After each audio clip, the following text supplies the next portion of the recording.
This is a Star News Brief. I'm African Njogu. Health workers battling COVID-19 are now being forced to recycle personal protective equipment in a desperate effort to keep the disease at bay while at work. Officials representing health workers narrated to a shocked Senate committee how they no longer get fresh supplies of PPEs but are still required to diagnose and treat COVID-19 patients.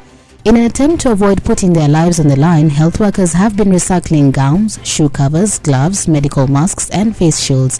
The disturbing revelation came just 5 days after doctors said colleagues who test positive for the disease and are asymptomatic are being forced to treat patients due to the rising cases and a severe shortage of health workers. The Kenyan Medical Practitioners, Pharmacists and Dentists Union said hospitals are forcing doctors who are asymptomatic to continue working though they pose the risk of infecting patients. Get a copy of the Star by subscribing to our e-paper for only 10 shillings by dialing *550*3#.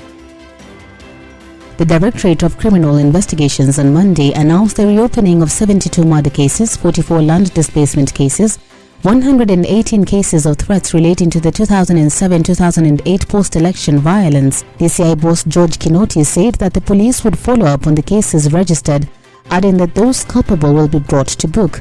More than 1,300 people were recorded to have died in the violence, while 650,000 others were displaced. Previous investigations led to 2 cases at the International Criminal Court, as well as multiple others locally. The cases at The Hague collapsed until recently, when lawyer Paul Gisheru surrendered for allegedly interfering with witnesses. The move by Gisheru and the DCI are seen as a way of dealing a blow to Deputy President William Ruto's presidential ambitions. So, kila mtu ambaye ako na shinda ile ya uoga labda utajulikana. Ndio unaona pale hakuna mtu yenu hata mmoja anajulikana kwa majina. Wale tulikuwa tunawapatia namba. Ni sisi tu tutakuwa tukijua majina yao. Kenya must address budget gaps, resource utilization and the rising debt, financial experts have cautioned. The Institute of Public Finance and the International Budget Partnership Kenya say the country's budget continues to experience deficits, forcing the government to continue borrowing heavily. Kenya's public debt currently stands at a new high of 7 trillion shillings. This is on the back of low revenues, with the Kenya Revenue Authority continuously missing its annual targets. This is projected to be worse on the effects of COVID-19 on the economy.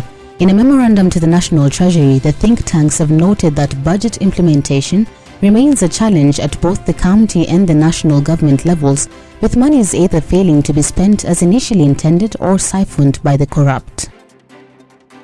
The National Treasury is on the spot for delayed release of more than 78 billion shillings to counties, thereby disrupting critical services including the fight against the coronavirus. The devolved units have not received exchequer disbursements from the Treasury for 3 months now, a situation that has brought most of them to their knees. Governors have already warned services in the counties could soon come to a halt if the Treasury continues holding on to the funds. Already a Senate committee has summoned big 5 players in the devolution arena to discuss teaching challenges, including the late disbursement of cash by the Treasury to the counties that has affected budget execution. On Monday, the Controller of Budget disclosed that the counties have only received funds for 2 months since the beginning of this financial year. Even so, the funds were released in September, nearly 3 months into the 2020-21 financial year. UNICEF has announced details of a mammoth operation to deliver COVID-19 vaccines to Kenya and other developing countries. The agency says it has contracted more than 350 airlines and freight companies to deliver 1 billion syringes and the vaccines. At least 500 million syringes will be delivered this year ahead of the vaccines next year. The agency yesterday said this will be the largest and fastest such operation ever undertaken. The announcement came as more research centers, including the University of Oxford, announced promising results of vaccine trials. UNICEF is leading efforts to procure and deliver vaccines from manufacturers that have agreements with the COVAX facility, the WHO-led effort to secure vaccines for the poor countries. Kenya expects to receive enough COVID-19 vaccines for 20% of the country's population. Those planning their holidays during this festive season should just come to the coast region and enjoy the rich tourism products that offer a memorable experience. Apart from the beach experience, one should make sure they experience the safari, a famous product that has been used to market Kenya for decades due to the diverse wildlife available. The nearest national parks are the Tsavo East and the Tsavo West in Taita Taveta County. Stakeholders promoting domestic tourism took journalists on a tour of the coast to see its offerings. After a 2-day experience in the beaches, historical sites and high-end resorts, it was time for a road trip, this time to Savo East National Park. This Town Tuesday shares this experience. Get a copy of the Star by subscribing to our e-paper for only 10 shillings by dialing *550*3#. You can also get more on the Star website.